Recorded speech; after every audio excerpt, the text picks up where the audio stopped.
TJ podcast. Today is a special episode. Why? Because it's live in studio. You know that we do a lot of recordings on online channels, but today I have a special person joining me. And I first got to know her because we had a few mutual friends in a clinic, and we've been in touch for quite some time talking about and exchanging a few ideas. And I thought, hey, why don't I get her on the podcast? Because she's so knowledgeable. Just to let you know, she's got a background in clinical nutrition. She's looked at Chinese medicine, acupuncture, cupping, all of these treatments which make her a naturopathic doctor. Dr. Faryal, welcome to the show. Thank you, CJ. It's only my pleasure to be here. Oh, the pleasure is all mine. How are you doing today? I'm great, thank you. And we had such a cool conversation beforehand, so I'm really pumped up with my mint essential oils and the lovely herbal tea. Thank you. Yeah, sorry guys, we couldn't make you a part of it. We just started talking and, one thing led to the other. And then we realized, hey, let's talk about this on the podcast. Why not? So tell me, Dr. Faryal, did you always want to be a doctor? I always wanted to work in the health field, and I knew that I was working towards being a doctor or something in the medical field. But then my trajectory changed when I started realizing around me that family members, loved ones were getting sick and were getting chronic diseases, the typical diabetes, heart disease, arthritis, and so on. And when they were being placed on their medications, it just didn't seem to click for me why those medications weren't completely resolving their issues. In fact, the opposite was happening. They were getting sicker and sicker because of side effects, or the dosages of these medications were just constantly increasing. And that was always a question for me, that, if these drugs are working amazingly, then how come they are not resolving their issues? And don't get me wrong, I think conventional medicine is amazing. It has a wonderful place in society. We certainly have had so many advances in all these drug technologies and surgical procedures, and I do appreciate that. So, God forbid, if you walk out this door and you get hit by a car, don't come see me, that's where they really shine. But I think with chronic disease, it was a little bit of a question to say, well, what's happening here? And then I did some studying in different types of natural approaches. And then I met a naturopathic doctor, and he completely blew me away. And so then I never looked back. Okay, that's interesting. Yeah, it's important to highlight that, your traditional doctor and, traditional medicine is really great in doing a lot of things. But when we look at global data, especially in the last 30 years, it doesn't look like it's helping a lot, because most of it is like a disease care model rather than a healthcare model, where your average doctor, depending on which country you're in, might have 15 to 20 minutes or less to talk to you. And in 15 to 20 minutes, if you're suffering from, chronic pain or any kind of diabetes or some sort of other things that bring a certain amount of concern, it's not enough. I personally feel it's not enough to sort of understand. What do you think? Well, I totally agree with you. And again, I think it's not their fault. It's just the training and it's the philosophy, which is largely symptom-based. So, the philosophy is you have a headache, take a pill, get rid of the headache. Yeah. You've got a stomach pain or diarrhea, take something to stop the diarrhea. You have a fever, stop the fever. This is the philosophy, which is completely the opposite in naturopathic medicine, where what we believe is you have to look at root cause. Why are you getting the headache? Why are you having this diarrhea or whatever is happening? And we treat the root. And so the other distinguishing factor also is that, to take chemicals constantly to fix, the every pill for every ill, for fixing problem A, you're going to end up probably with issues and new issues, maybe even with the side effects. And so you're exchanging problem A for problem B, C, D, right? So that's one thing. The other thing too is that unfortunately, conventional medicine, really all they have to offer you is drugs or surgery. Outside of that, in my experience, most of my patients, and I've been in practice for 17 years in different countries, I've been really blessed with that. I haven't found many patients who've come to me where they know that their GPs have spoken to them about the importance of using food as medicine, about lifestyle medicine, about using the inner, we have this inner vitality, this inner force that we can appeal to actually heal ourselves, because the power that made the body, that keeps the body alive, is also the power that will heal you, but you've got to give your body the right support and the right nutrients. And so when you take drugs, unfortunately, although it may fix the issue temporarily, we don't believe as naturopathic doctors that you should ever stop or suppress something that the body naturally is trying to fix. So to give you an example, if I've got a patient who says, I have this upset stomach and I'm having this really bad diarrhea, well, maybe the body is trying to get rid of something that's irritating it. So let's rather support that and help you along, as opposed to stopping the process and keeping that irritating, offending bug or agent in the body. Do you know what I mean? Yeah.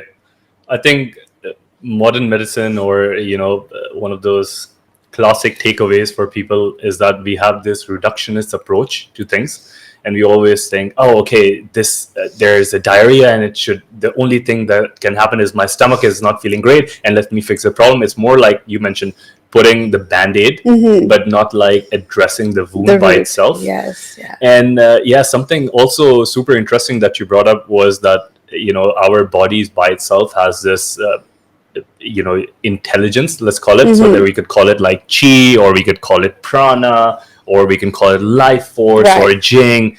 But all of these things equate to, and for the people who don't believe in this, then think of it as intelligence, because you're having, and I hope you're not, but you're having a piece of bread or some fruit or something else, and it turns into you over a period of time, right? Sometimes it takes a day, sometimes it takes 3 days, but that there's something beyond your capacity to understand that's making your brain function. It's making, because you're not doing it, it's happening by itself. So there's this innate intelligence, which I like to call for some people, and it's happening in you every second. Yes. So the moment you start getting, and there might be some ways to explore this, but the moment you start getting in touch with your innate intelligence and you give it a chance, miracles happen. For sure. And this is why some people, in the villages, in the mountains, some old communities, blue zones, they're not really on a lot of medicine, and they just are resilient enough to say, okay, let it happen. It's just nature's way of fixing things. Living to like a ripe old age of over 100 and still doing their own gardening, their own cooking, very independent, very self-sufficient, happy, right? So that's the thing, and I've heard you speak on your podcast, which I completely agree with, is that there's no point to us prolonging life into our 90s, 80s and 90s if the quality of life is not there. Like, you want to be there to play with your grandkids, or to go traveling, or to do all of those things, that you'd like to do when you've got the time, right? So health span is more important than lifespan, right? We want to extend health span. And this is for all those biohackers who are probably calorie restricting, and you're spending half of your days in the sauna, the rest half in cold pools, trying to increase your longevity. But guys, if you're wasting time doing all of those things, you're not in touch with life, and that's, I think, what you're trying to say. It is what I'm saying, because there has to be a balance. You've got to have a balance. I mean, I totally am in line with all these therapies. I think it's great, but I think you have to have a balance, and you have to enjoy life in the present moment as well. So that's the key. So, I think with the society we're living in, especially these days, with everything that's happened over the last couple of years and all this bombardment of these digital technologies, which can serve us, but unfortunately, CJ, a lot of us have become slaves to this technology, right? So I'm sure you and even our listeners have experienced going and sitting in a restaurant, hoping to have a nice quality time with your loved one, and you see a whole family of people. Nobody's talking. They're all on their cell phones. And I just wish I could walk up to them and say, what are you doing? Stuff like this, right? So you've got to live in the present moment, and also appreciate that the constant frequencies you're getting from these devices is also affecting our health. But we are unfortunately also more of a reactive society than a proactive one. Many of my patients come and see me after they've had an event that's made them have a wake-up call, and they're like, oops, I need to do something about it now. But had they listened to this little whispers that the body was sending them, the messages, because the body, as you said, so intelligent, so much wisdom, and it's our ally, it's our friend. It wants us not just to survive, it wants us to thrive. But we ignore the signals because we're too busy doing this, making money, trying to advance our careers, what have you. And then before you know it, you have a major event, and now you want to throw everything at it. Now you're looking for the doctor. Like, Dr. Faryal, help me. And so, we need to be more proactive is what I'd like to encourage people, is to, even if you think you're pretty healthy, every so often, just do a little self-check, keep yourself that way, do what you need to do, like you said, to improve your longevity, but also just your mental, emotional health and happiness, right?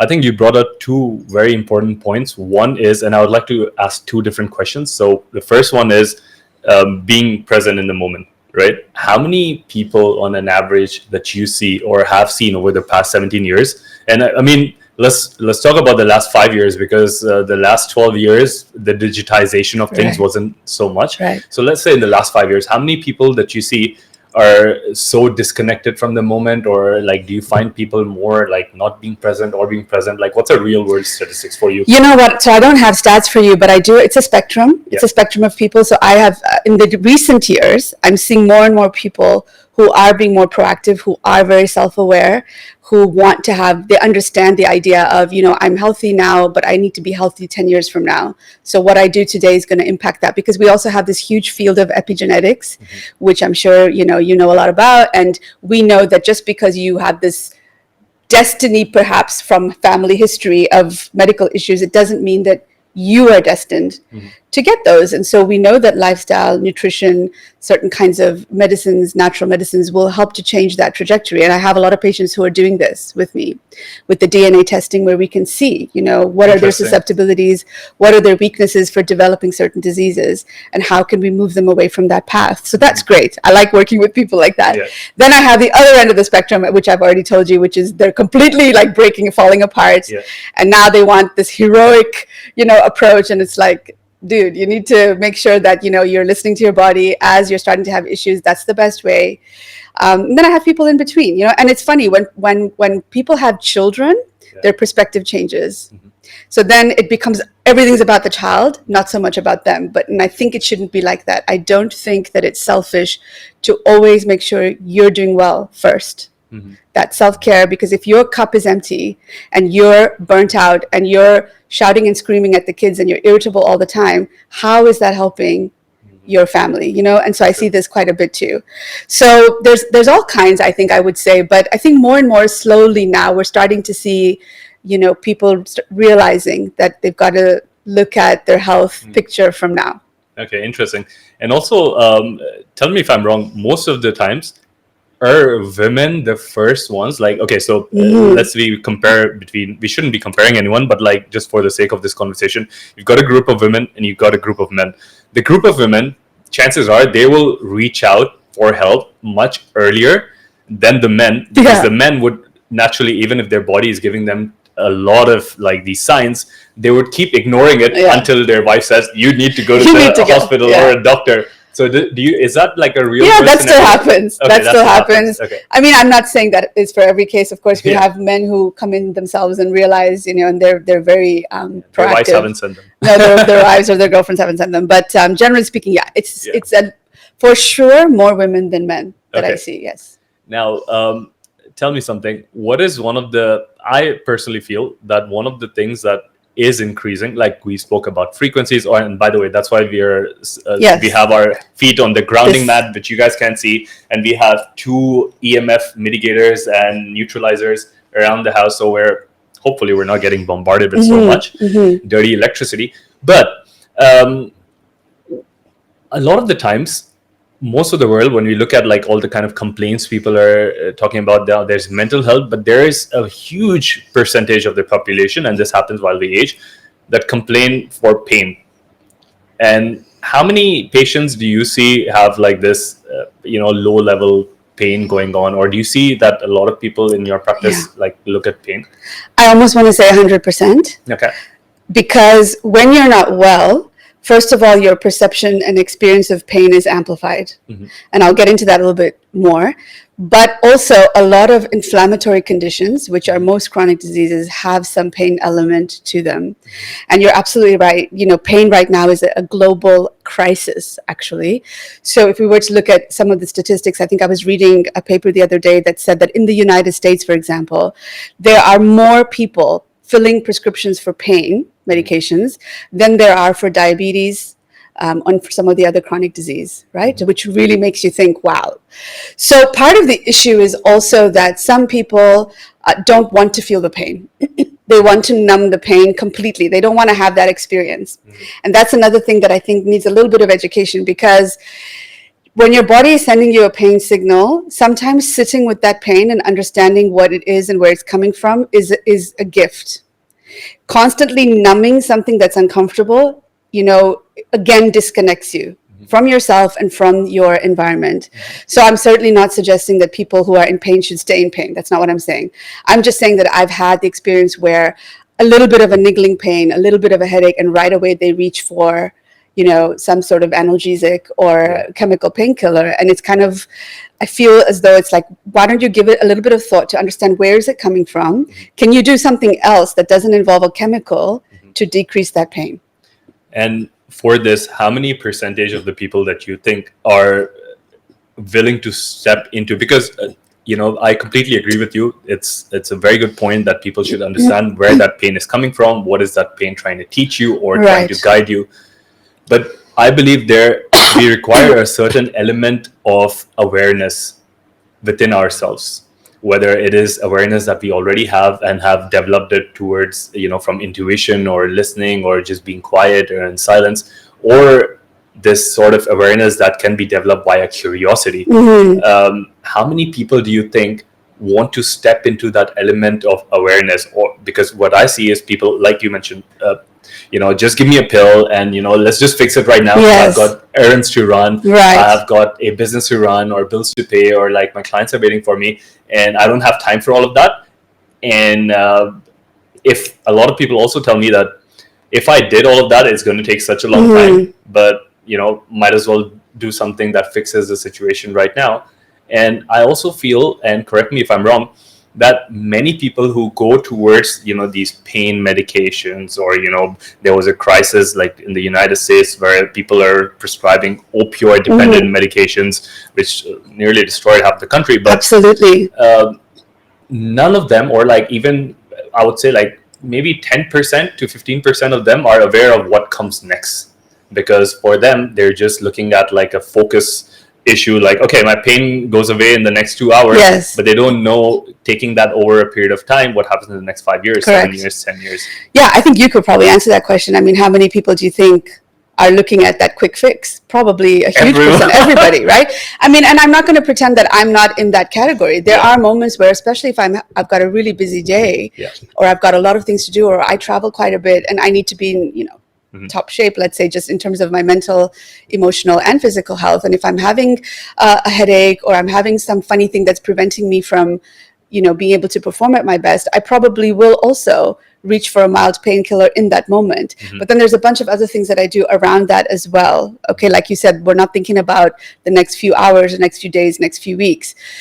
Having said that, though, that if you're getting, what I want to, I guess, just emphasize is if you are experiencing certain type of pain regularly, that's a moment for you to say, okay, hold on. The body is trying to send me some kind of message. There's something deeper going on here. Let's see what this is. Where is this coming from? Instead of constantly taking a painkiller, because those painkillers will start to obviously build up a toxicity in your system. The poor liver has to keep on, metabolizing and processing this stuff. And then, as we said at the top of the segment, you've got side effects that come from chemicals, right? And also what happens is you build up a dependence. So you brought up a really good point about the opioid, epidemic, which is so sad, because I think in those societies, they don't really know how to fix it. And people are more crippled now than they were before the problem started, because they were relying on these opioids and now they can't have access. You know what I'm saying? So it's very difficult, because when you're in pain, it impacts your whole life. It's so debilitating. Mentally, emotionally, it changes the person. I mean, here and there, I get migraines myself. I know why I get them. That's what I mean by staying in the pain and trying to understand, where is this coming from? So if I can share, for me, it's either because I'm not well hydrated. It's either because I've spent too much time in the sun. So I've got this funny love-hate relationship with the sun. Like, I love it, but I can't be out there too long. Or I haven't eaten on time, or I've eaten something that is bad for me, that's inflammatory. Or I'm stressed. There's something that's bothering me, and my body tells me by giving me a headache. So what do? Well, address where it's coming from. That's what I do. So if it's dehydration, what would make sense? Like, let's go drink some more water. Let's take some electrolytes. All of these kind of things. So when you know that about yourself, then you can be more proactive to ensure that you don't end up in that situation. Because when I get a migraine, it is not pretty. I am not a happy person. It completely changes my mood. And I don't want to be like that. Nobody wants to be like that. You know what I mean? You can't be there for your family because you're so focused on your pain, right? But there's a lot of chronic diseases like diabetes, for example. If it's not well managed, I mean, how many people have you heard of that have had to have amputations, because they have this neuropathic pain and they can't feel things anymore. Their sensation has gone. And so they start to basically develop this dead tissue, and it's going to affect the body if it becomes gangrenous, and so they have to get amputated. That's really unfortunate because there's so much you could do beforehand. You know what I mean? If you have a low thyroid function, for example, or an autoimmune condition of any kind, we have these receptors. We have pain receptors all over our body. They're called nociceptors. So this concept of nociception, which is about perception and experience of pain, that nociception or those nociceptors are so sensitive when you have any type of autoimmune condition or an endocrine issue or cancer or these types of things. So in a healthy person, that stimulus may not cause pain, but in someone who's sick, any little stimulus, the pain is amplified. And I mean, I don't like the term fibromyalgia because I think it's not a diagnosis. It just describes the issue, which is pain in the fibrous tissue of muscles, right?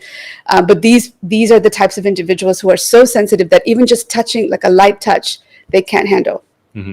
And we've spoken so much about pain, but I wanted to take a step back and first, tell the audience why do people feel, what's the biology of pain? Why do people feel pain? Now we know there is a pain that is the kind of one that I get after my jiu-jitsu class, which might be an acute pain and inflammation. And then there's something that, sometimes people get over months or years. So how do you see pain, in terms of classification? Does someone, if someone's having a pain for a week or two, is that something serious? Or if you fall down and you get hurt while skateboarding, right? Is that different? Sure. Yeah, so first what I'd like to say is I don't look at pain as this absolutely horrible enemy. I think that when the reason we have these receptors on our body is actually to help us to survive and to keep us, almost protect us from further discomfort and further pain. Does it make sense what I'm saying? So we have these receptors to be able to alert us to say, this thing is not so good for you. So don't do that or don't do it so much. And it's information. And that's what I mean by saying, stay in the pain for a moment and understand, what is the communication? So obviously we know that if you put your hand on a hot stove and you're going to feel that, if your body didn't like you, it would be like, okay, get burned. You know what I'm saying? But right away, you'll move your hand. The other thing is that, as you rightly said, you've got the acute pain, which is where from a little injury, or you stub your toe, or you cut your finger, or you're playing sports and you sprain an ankle or hurt yourself, that sort of thing. And we have this built-in inflammatory mechanism that sends all these inflammatory molecules, which in the moment amplify the pain, because there's lots of swelling, there's a lot of redness, there's a lot of heat in that area, but that's how the body's trying to heal itself. However, if you start to get pain and it is persisting over time and it becomes what we call chronic, then you need to start looking at, well, where is this coming from? Is it coming from some imbalance in your physiology, in your biochemistry, some condition that you already have that's not being managed well? And so there's several possibilities around that. And then let's not forget, there's also emotional pain. There's mental emotional pain, right? So emotional pain from trauma, from grief. I mean, I wrote an article a long time ago called The Broken Heart. It's called the Broken Heart Syndrome. And it literally looked at how people, and especially women, that shape of the heart actually changes when they feel that something has happened where they have a broken heart. Interesting. Isn't that interesting? So it actually physiologically changes blood flow and cardiac function. And you will have heard many times people have said, oh my God, I think this poor person died of a broken heart. But it's actually a true phenomenon. Wow. Yeah. I didn't know that. Thank you for sharing that. And that's very powerful because, most of the times we most of the times for most people, I would say we always park the emotions aside and we look at the next best thing, whether it's escapism. A lot of people would find comfort in alcohol or dependencies on, tobacco or what have you. And that emotion keeps on, it's parked away, and then you see it again, and then you escape again as a means of not feeling the pain or going through the journey of understanding it. And over a period of time, what happens is that emotion keeps on building up. Many times I have heard stories, because I'm not a doctor, so I've only heard stories and I've read some papers, that later in life, after 40 or 50, people get, problems with their kidneys or gallbladder functioning, or, with their liver. And if a lot of the modern medicine sort of doesn't work, and you look at, go to a psychologist or try some EFT, or, try something to deal with those emotions, go back in time, address them. And even addressing them, it's so powerful that, you start becoming better, because the body keeps a record. You might not do it, but subconsciously in your cells, in your tissues. And we were speaking about the Chinese medical system, about this, the traditional Chinese medical system. It also allocates certain emotions to certain organs. And it's so interesting that we can, even now with all the modern medical equipment, we can see that, for example, the heart is changing its shape. It's really fascinating to me. And also, like, for anyone who's listening, it's also something to sort of meditate on, or if you don't meditate, just think about that. Are you really parking your emotions for experiencing it in the long term? And I also think these emotions are sort of like, if you're let's say swimming, for example, and if I give you a bag of like heavy stones or something attached to you, chances are you'll find it difficult to rise up, because it pulls you down. And emotions are just like that. If you build them up, they become heavy in the body, and they don't let you either float, because you don't want to be in the water, you want to be above the water and move ahead, right? And that pace, intensity, everything slows down, because you've got a lot of baggage that's and you get stuck. It's what we call stagnation in Chinese medicine, which is a great point that you mentioned, because from the Chinese medicine, which is very different from the Western medical model, the idea of pain comes from blockages. So we have these meridians through our bodies, right? And I usually liken them to like a river flowing. When that river has a beautiful ecosystem, the water is clean, you've got like nice little waterfalls and beautiful fish, and everybody, the plants are doing well, and that water is just nicely flowing, and it's crystal clear, and it looks really healthy. However, what would happen if all of a sudden I threw a huge big boulder in the middle of the river? Or all of a sudden, there was some kind of avalanche and landslide or something like that, you're going to get that blockage. The water will not be able to flow anymore. And so that river becomes basically, it's stagnated, it's stopped. So pain, from a Chinese medicine perspective, comes from blockages in these meridians. And so when I use acupuncture, it's to dispel the blockage, to be able to basically get that flow of what we call the qi, the vital force, the qi, flowing again in that meridian.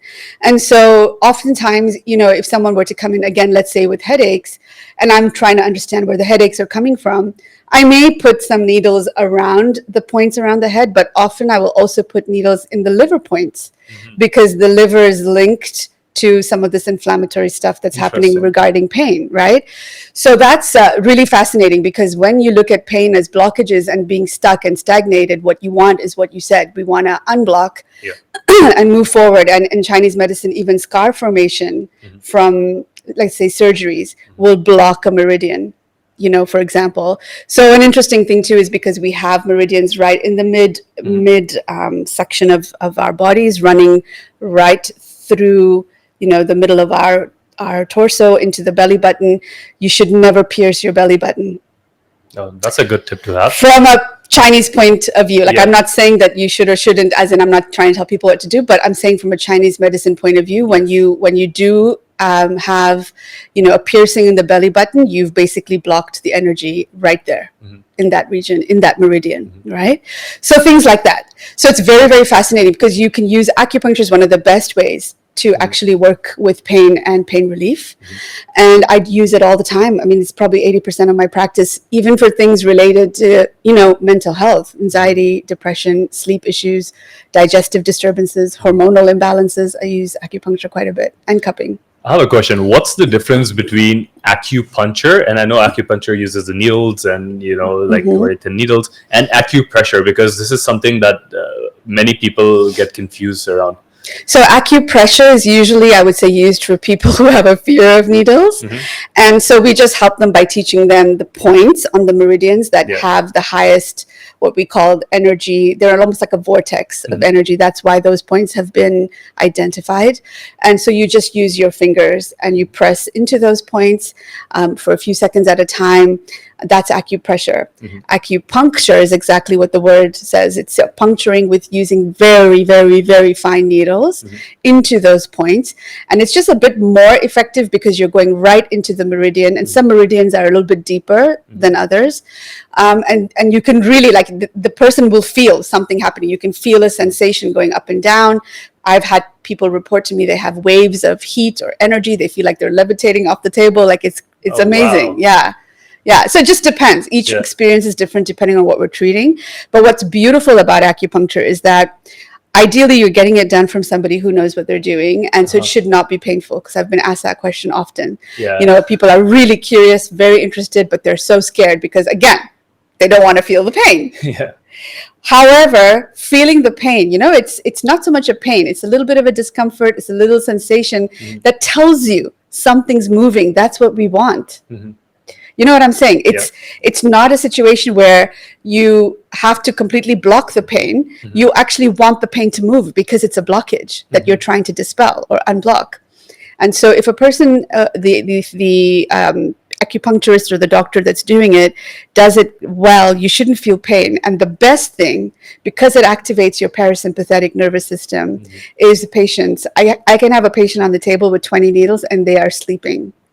And that's the only time the healing actually happens. So it really amplifies the healing when they're in the parasympathetic state. And that's what I find personally to be the most amazing thing about acupuncture, is that though it may sound counterintuitive when you think about a person looking like a pincushion, let's say, but it actually really activates the parasympathetic tone in the body. And that most healing only happens in that state. Yeah, so again, very interesting point. A lot of people who are listening to this, now you can get over your fears, because most of the times I would agree, if someone thinks about acupuncture, they would think, nah, I'm not going to do that. What if the needle goes in the wrong place? Or, there are all these concerns. Right. But I remember I was in San Francisco, and I was having a bad jet lag, and I was having a lot of back pain. And me and my brother, we were driving through Chinatown, and we were taking pictures, and the first thing I did, I was like, man, can you stop? Because I see like an acupuncturist. And the first thing I wanted to do, without even going to like a medical store and look for something that would help me with these symptoms, I first went to the guy, and thank God for me, he spoke in English. So I was just like, buddy, here's what I'm facing. Right. And surprisingly, I can totally relate to what you're talking about, the parasympathetic nervous system, because he was in a 15-minute or a 20-minute session. Right as I left that place, like, I was so relaxed. In a way, I was just like, man, I don't want to do anything. Let's just go back to our hotel and let's just sit, because I don't feel like driving. My nervous system was completely reset. So that's a really good thing. If you guys want to try acupuncture, it's not painful, and you won't get hyper, you get relaxed. One of the ways that I don't do acupuncture regularly, but what I try to do is acupressure. So you cannot see it from here, but maybe later I'll show it to you. I've got these slippers which have these different kind of stones which I stand on, and they're related to the foot reflexology and all of those points. I even have like a small mattress which has these small nails on top. Oh, cool. And I try to lie down 5 to 10 minutes before I go to sleep. Also to facilitate the parasympathetic nervous system. I'm looking now to acquire a sadhu board with all those needles popping in, so I could stand on that. I've heard great things about that as well. When you get that, let me know. Sure, we can do a session together. Yeah. So okay, so we've spoken about pain. You spoke about some things about mental health, but what do you think? Do women, when you have women and men, do women find it? Are they more resilient? Do they feel less pain, or they feel more pain, or do men feel less pain? Well, listen, CJ, we're all here because women felt a lot of pain so that we could be here. I agree to that. Right? So I would say that probably naturally, I mean, jokes aside, Yeah. the threshold probably is, I think, higher in terms Yeah. of pain tolerance. Having said that, certainly women, because we have a different physiology, the female physiology with the menstrual cycle is a whole other set of pain symptoms that come with that, which I treat also quite often. And, when you've got these hormonal imbalances, so for example, if you've got fibroids or really bad PMS, or you have, what's called PMDD, which is more of a dysphoria related to your PMS. So the anger, the irritability is very heightened in some women. And then you can have just really terrible period pain, right? I've experienced women who tell me that they can't even go to work or get out of bed to go to school when on their first day or second day of their period, because there's so much bleeding and they're in so much pain from the menstrual cramps, and they can't survive without taking these heavy duty painkillers. Yeah. So it's another area that we deal with when we talk about women's health, just because the physiology is different. And if you have breast issues, breast pain, and so on. And so, yes, that's a concern because, generally speaking, which I wanted to point out, is sometimes because we have so many vitamin and mineral deficiencies, right? The quality of the foods we're eating are also not high in the sense that the quality of the soil, the topsoil is depleting. Exactly. Big issue, yeah. And then we have this whole advent of factory farming and GMOs and all these things, right? And these things do contribute to this inflammatory response that I spoke to you about. So I would go as far as saying that all of us have inflammation, all of us. It's just the degree to which one person is more inflamed. I would say so, because you could have this low-level inflammation, which is like having just a bit of a smoldering fire, if you think of your body like a house. Or you could have like a full blazing fire, and that creates all kinds of other symptoms and issues going on in the body. So we all have a low level of inflammation just because of what we've surrounded ourselves with. The Wi-Fi, 5G technologies, the not being able to, we're living in the most sleep deprived deficiency, times of our existence. Then we have all these other stresses between, the virus that we all know about and, whatever. That should not be named. And all these other things that we're dealing with in terms of immune function and comorbidities and so on.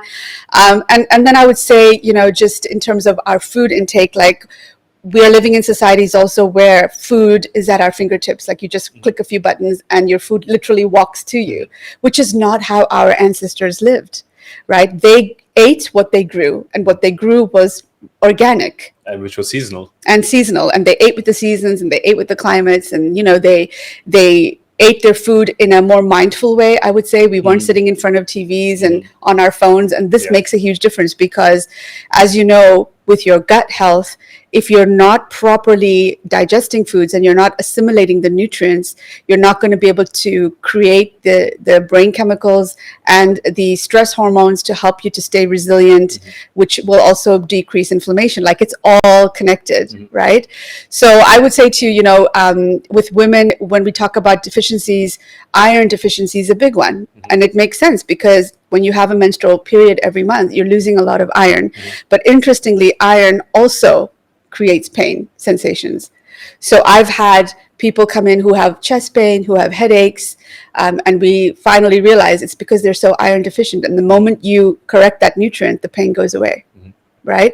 So these things need to be looked at. We're all magnesium deficient.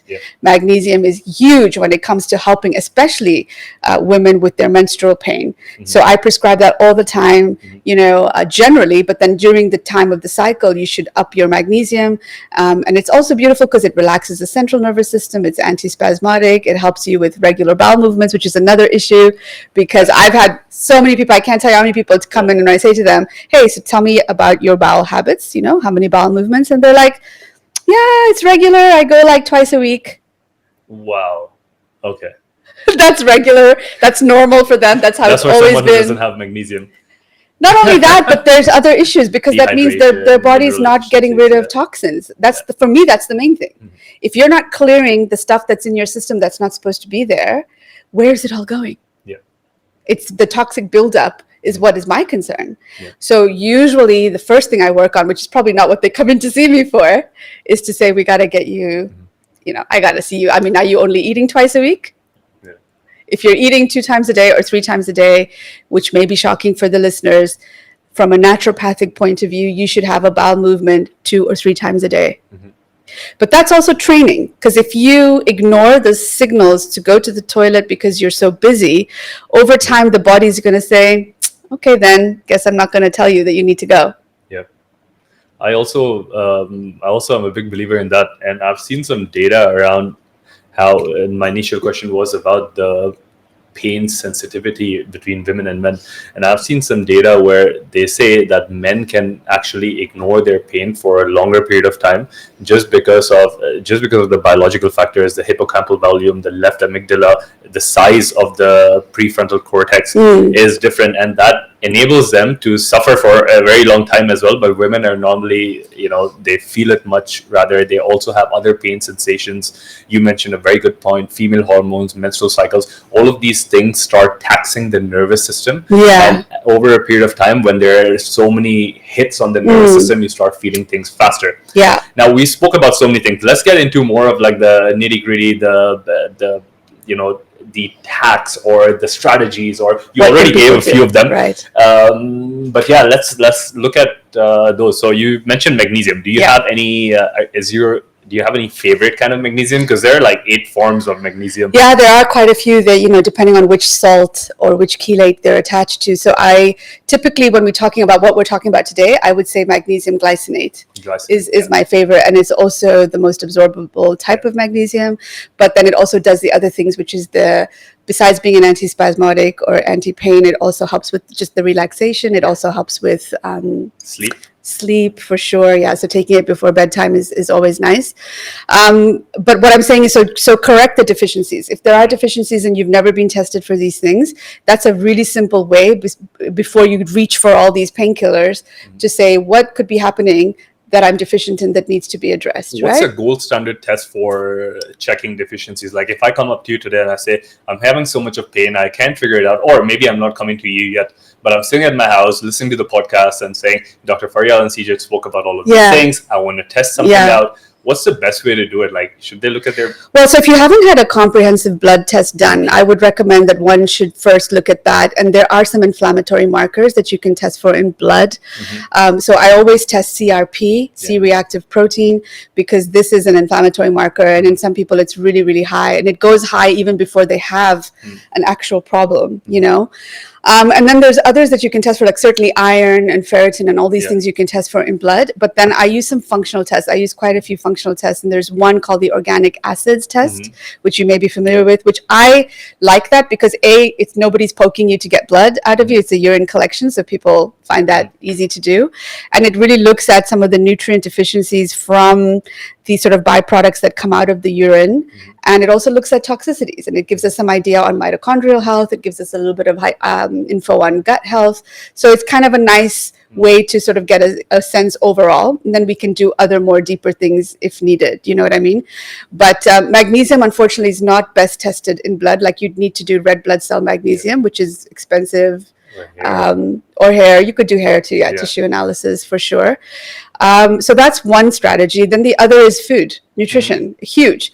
Because if you're, as I said before, if we are living in a culture where you're ordering out all the time, or you're eating out all the time, you need to maybe stop and say, well, how often am I making my own food and know what is going into that food? Could be as simple as just getting an oil change. Because we are eating and cooking with oils that are hugely inflammatory. So what oil are you using? If you're using things like sunflower oil, if you're using, canola oil, or I'm sure you can mention a few others that are very inflammatory, this is not a good... I remember them because I was going to say me either. That's why I'm blanking out of it here. But grapeseed oil. There. Yeah. And, the worst was where I still have people who are using things like margarine. I mean, it's absolutely the worst thing that one can do. So if you are one of those people, get rid of it. And we want what are anti inflammatory oils. So, your grass-fed, even butter, ghee, extra virgin olive oil, coconut oil, all of these things would be much better to use. And eating healthy fats, critical, right? So there's obviously been this, vilification of fats over the last decades in the 80s and such. And so now we're starting to Ansel see. Keys didn't do a good job. No, but he did it for an agenda, right? Yeah. So now that it's been exposed and we understand, we know that eating healthy fats is so important for bringing down Is inflammation. French fries healthy fat? It's the best healthy fats you can have, not being sarcastic. What about if I do a sweet potato French fries, or like, what is it called? Sweet potato fries. Yeah, that's a tough one, because look, that's what we do, right? We kind of substitute a little bit of something and say, it's healthy, but it's still deep fried. Now, what oil was used? That would be the question. If you can air fry it, or if you can, roast it, bake it, that would be better. So you got to look at both sides, right? It's like when I have patients who come in and say to me, yes, I do drink soft drinks, but Dr. Faryal, I only do Diet Coke or Coke Zero. And it's like, just do the real thing. Because at this point, what do you think is making that thing taste sweet? Like, there's no value for your body in that, right? Also, I think one of the things that are important is the neurotoxicity element of all of these artificial sweeteners. Right. There is also, like you mentioned, if you have to drink something, just drink the sugar, because you will not have an insulin rise at that moment, but over a period of time, you're detraining your insulin, and that can, result on other factors, whether it's increasing blood sugar over a long period of time, or, increasing hemoglobin A1C levels over a period of time. And also, because we're on the topic of the oils, I think and in my personal opinion, I think one of the worst things that we can do for our health is consuming seed oils. Because if someone would have told me, CJ, here's a chocolate or an ice cream, and here's like French fries, and that's why I brought the French fries example, I would anytime even take raw sugar and eat it, just because I know that there is going to be a little bit of inflammation, but the blood sugar response can be controlled by myself. So if I take that ice cream or sugar, well, ice cream doesn't have so much of blood sugar anyway, but because it's balanced with a lot of fat. But if I take something sweet, I can drop down and do like 20 push-ups, or I can go for a walk and I can stabilize that blood sugar. I can take things like dihydroberberine or like, things like cinnamon, and I can neutralize that.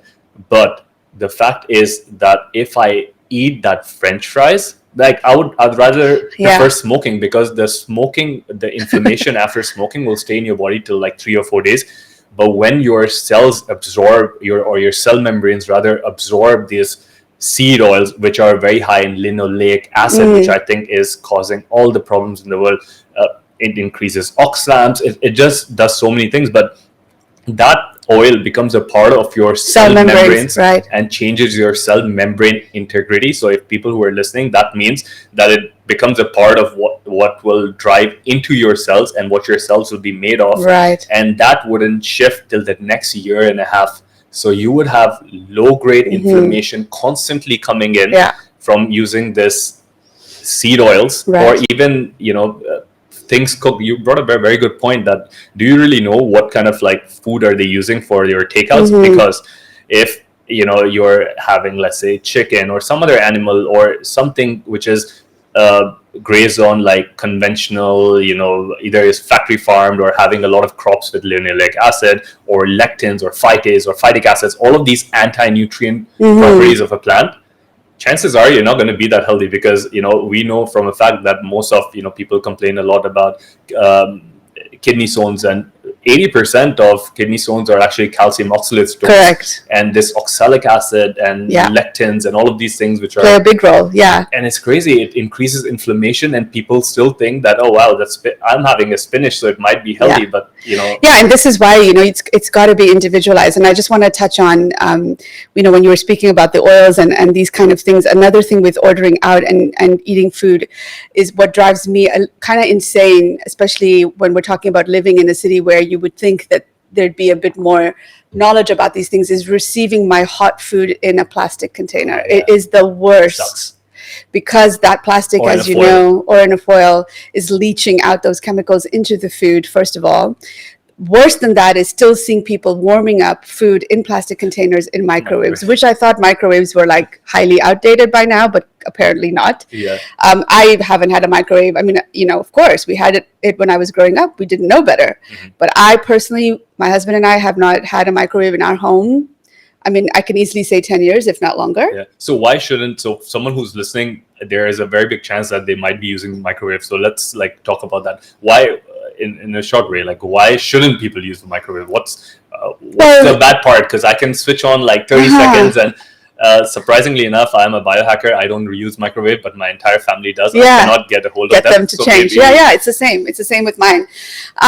Look, I think, CJ, you probably have a better answer to that. What I can say, just to make it easy, is that the low-level radiation that's coming from these waves, first of all, is so bad because what it does is it kills all the nutrients in the food. So you could have the most beautiful, what you think is highly nutrient-dense, rainbow colors of vegetables and all this lovely stuff. Yeah. You put it in the microwave and you just killed all the good stuff and you're eating now dead food. Yeah. That's number one.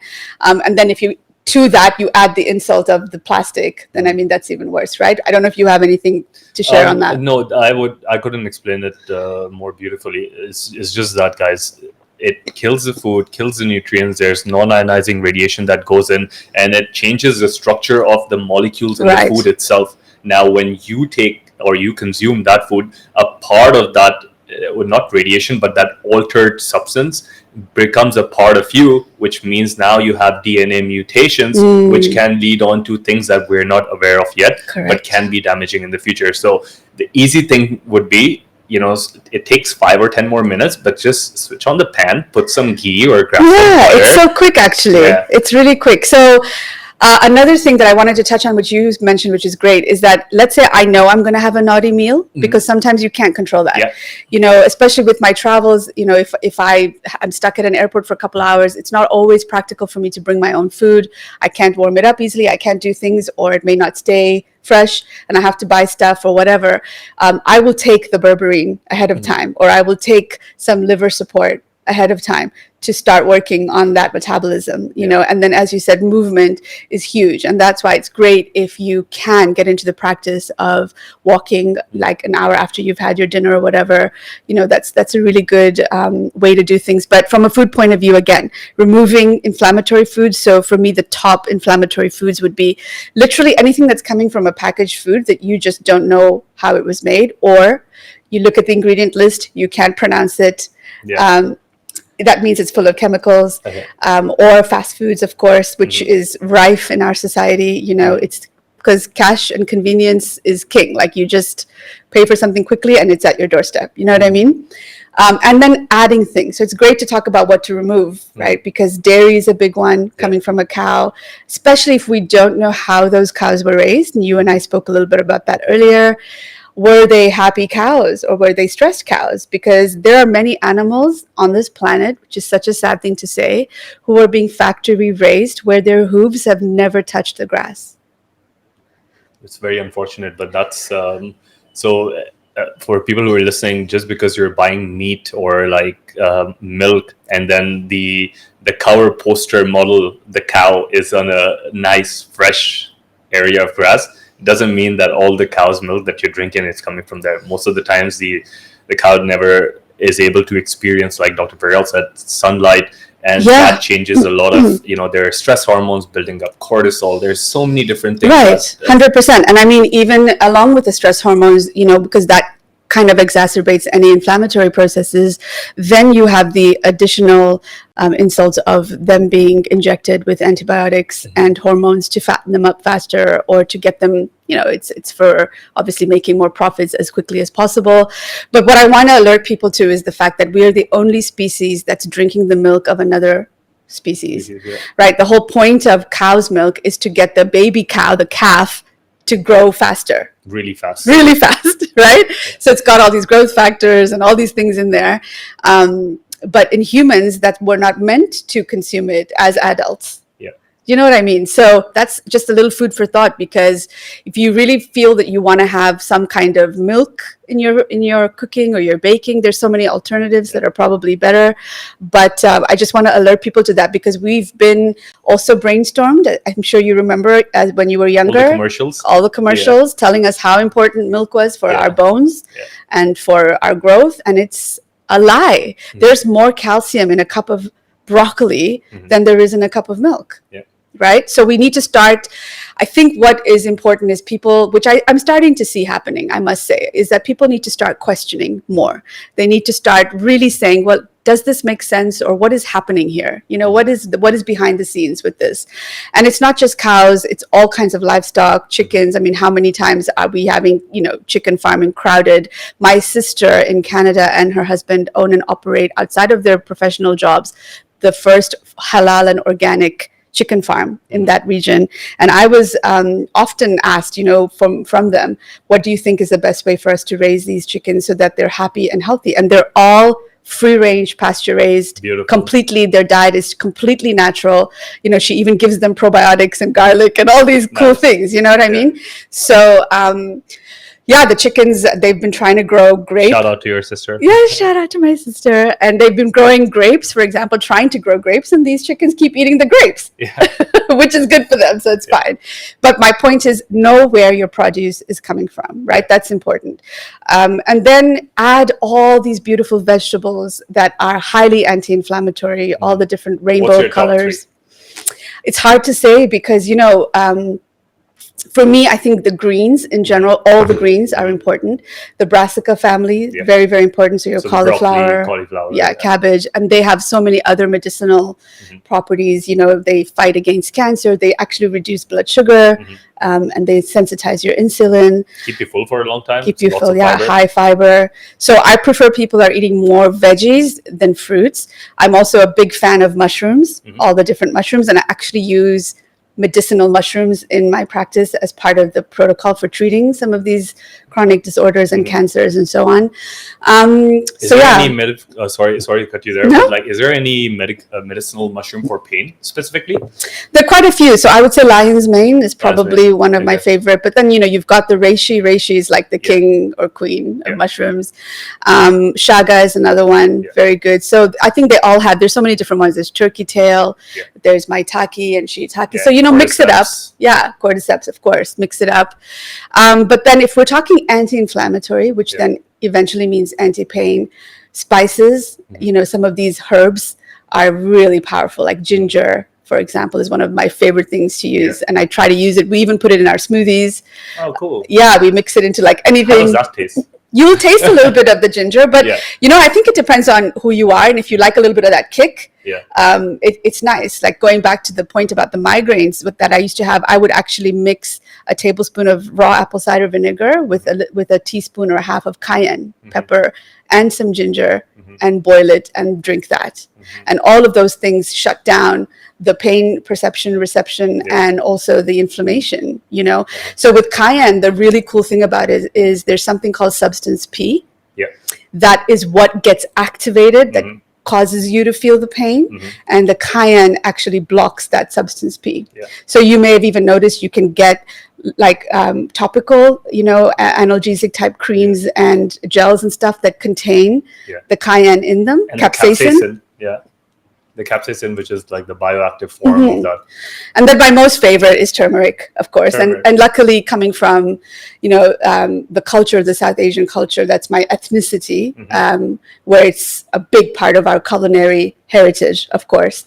But it's got some beautiful medicinal qualities to it. And so turmeric is amazing as an anti-inflammatory, antioxidant. It's great for the liver, you know, and we are lucky in that we can, you know, get this turmeric also in higher concentrations in your capsules. But having said that, I think you know where I'm going with this. We kind of need to ensure that, you know, the absorption is where the problem is. Bioavailability, unfortunately, with turmeric is problematic.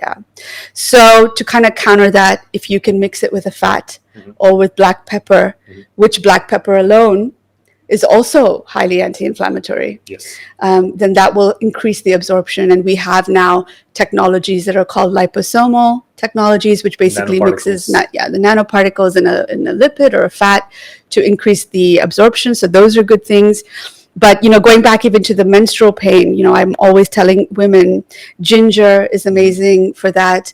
There are so many studies now coming out of Iran about saffron. Yes, reducing saffron is a big one. PMS symptoms and pain. So if you can get saffron, and you can even mix all these beautiful things into like the Ayurvedic, golden milk, right? Which is your golden milk latte. Yeah. Well, okay. So, but if you make the traditional, you use like coconut milk or whatever milk, plant-based milk, and don't get it from Starbucks. Try and make it yourself. There's so many recipes, and you can incorporate your cinnamon and your cardamom and the ginger and saffron, nutmeg. And it's so nice because if you take it before bed, it's so like comforting and cozy and soothing and helps you to sleep. If you add reishi to it, it's a game changer. Okay. Yeah, if you add reishi to it, it's a game changer because of, again, the relaxing component, the parasympathetic activation. It's amazing.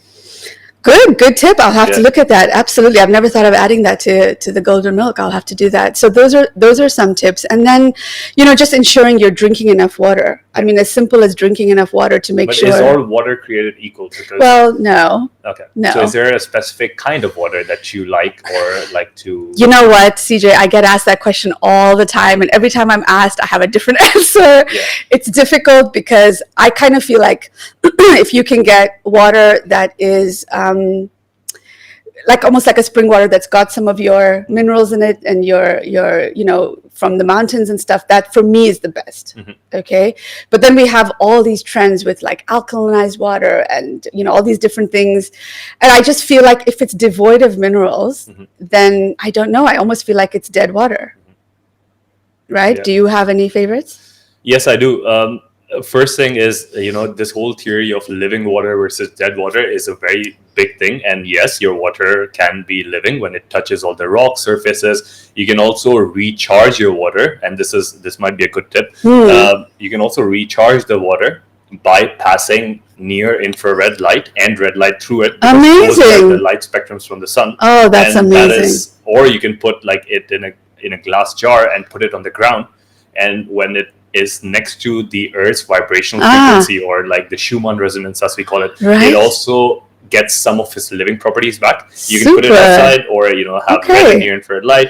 I didn't know that, but so we've got the right red light therapy device at the clinic where I am. So are you saying if I put my bottle of water under that thing? Yes, in a glass bottle. Glass bottle. Yeah. Does it have to be open or closed? It doesn't matter. The light particles will penetrate through it. Oh my goodness. And also, the second thing, I think one of the biggest things that people are missing in their life right now is minerals. And now there is not just magnesium is one, we're talking about calcium, but there are 17 different forms of minerals. Zinc, iodine, all of these. All of these things help with so many things.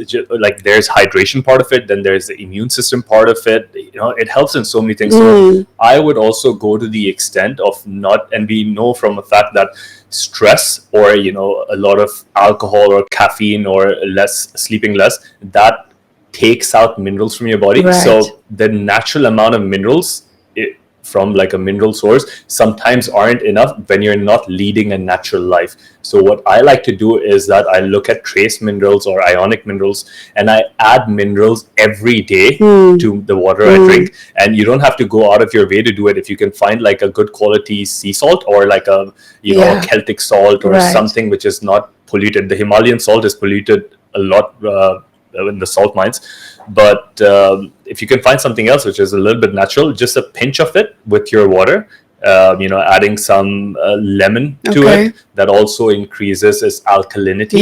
Natural alkalinity. But what is to answer your question, my favorite type or version of water is water enriched with molecular hydrogen. Yes. Okay. I've heard of that. Correct. So molecular hydrogen is the world's most strongest antioxidant, the lightest element on the periodic table, and the lightest element in the universe. And because of that, it's able to penetrate cell membranes. It's called a selective antioxidant. So it just doesn't work like vitamin C or glutathione, which is also very powerful. And this way, it only targets the most harmful amount of free radicals and things where you get from Wi-Fi, like peroxynitrates, which aren't able to neutralize, especially because they cross the blood-brain barrier over a period of time. If you're around Wi-Fi and stuff, you're going to feel sick in your brain. You won't be able to function. You get brain fog. And the only molecule that can kind of like neutralize it is molecular hydrogen. Okay, interesting. So you can. And does it make the taste, the water, no, it doesn't. different? So molecular hydrogen is colorless, odorless. It doesn't taste different. If you're very sensitive, you might feel the water becomes a little bit light. And I have a device later, and I'll show it to you. So I inhale molecular hydrogen. Okay. That's one way to do it, which they're doing in Korea and in Japan, and that's standard dementia stage 2 cancer treatments in that part of the world. Fascinating. So you come into the hospital, that's the first thing they put you on. Super. And there you can charge your normal water with it as well. So molecular hydrogen has a lot of benefits. One big part of it is that it reduces these inflammatory cytokines and the inflammatory response, especially looking at COX-2 and which is a technical word of inflammation, and IL-6. Right. So these, I think, are the most damaging ones. Right. And if you can neutralize them in a way or reduce them, it's good. So my favorite one is molecular. Well, I would love to know, how to incorporate that more. I love the tip about the red light therapy or the infrared light, and even just putting it on the Earth's surface. That's great. So I'll certainly be doing that. Speaking of hydrogen, I just wanted to touch on that also ozone. Therapies have been great in terms of helping people with all kinds of inflammatory conditions, hyperbaric oxygen, these kinds of things. I had a 10-pass ozone once. And it was quite an experience.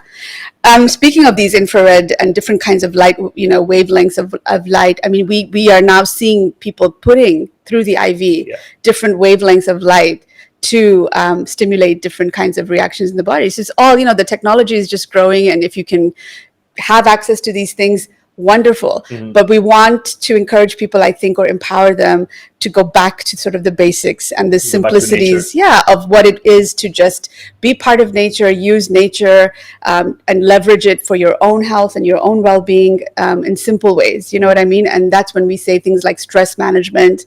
You can't escape from stress. You can't say, well, just don't be stressed. Like, that's part of life. But you've got to find ways to decompress in a way that makes you feel calm and joyful at the same time. What's your favorite stress reduction strategy? Dancing. Dancing. Cool. Okay, I haven't heard that. I mean, I love music and I love to dance, and so it does both because it makes me feel rejuvenated and calm, and at the same time, it makes me happy. So it's I like that. But of course, there's so many. I mean, I a lot of people don't know this about me, but I love to paint. That's very relaxing for me. I also I have 2 bunnies at home, so I love just hanging out with them. And to be honest with you, they've taught me to really be present in the moment, because I can just watch them for hours because they're so cute and so cheeky, Beautiful. But spending time with loved ones, I'm going for walks, all those things. I just love being in nature. So usually just being in nature, I automatically feel rejuvenated because it acts as a buffer, right, against stress. But always wanting to stay in those higher vibrations, I think, is good. And that's another reason why nutrition is important, because we do have low vibration foods that if we keep eating, they're going to, like you said, make us feel heavier physically, but also mentally and emotionally. And I think having some kind of spiritual practice is also great, whatever that is for you, So, I think we've touched on quite a few things. I mean, I'm sure there's a lot more. Yeah, we can keep going on and on, but I think I have to invite you for a part 2 where we can look at a different problem and try to solve it. Yeah. Thank you so much. We've been talking, and like you guys have noticed, we could go on and on, but we respect your time. So we'll end it here. But my last question to you is, if you had a time machine, and if you could go back in time and if you could give your younger self a piece of advice, what would that be? That is such a good question, because I have made mistakes in life, but I've come to realize that those mistakes needed to happen to shape me into the person that I am. So I wouldn't necessarily say, don't do this and don't do this. Sometimes you have to go through the experience, come out the other side, and it actually, hopefully you're better for it, right? What would I say to my younger self? I would say to my younger self, take the risks and believe in yourself more. And as long as you believe in yourself and you surround yourself with the people around you who also believe in you and who are also striving for the better, then you'll go in that path. You'll be successful. That's what I would say, because I think there's always, as you're younger, I don't know about you, but the confidence level isn't so high. Yeah. And as you get older, hopefully it happens. And so there's many things where I think, I wish I'd done that sooner. I wish I started that sooner, Yeah. I think also when you're younger, or even sometimes when you're older, you have this whole area which is the unknown, and our ability, or not the having the ability to step into the unknown, whether it's unfamiliar ground, unfamiliar country, talking to someone who you don't know, or asking for help, that sort of like changes as you grow up. And the more, I always tell people, the more you could do, like, not just the difficult thing, but step into the unknown and embrace these opportunities or like challenges or whatever life throws at you from the unknown, always makes you go ahead in life. Because at the end of it, you're always, no matter what you do, you always have a choice to step back into safety or step forward into growth.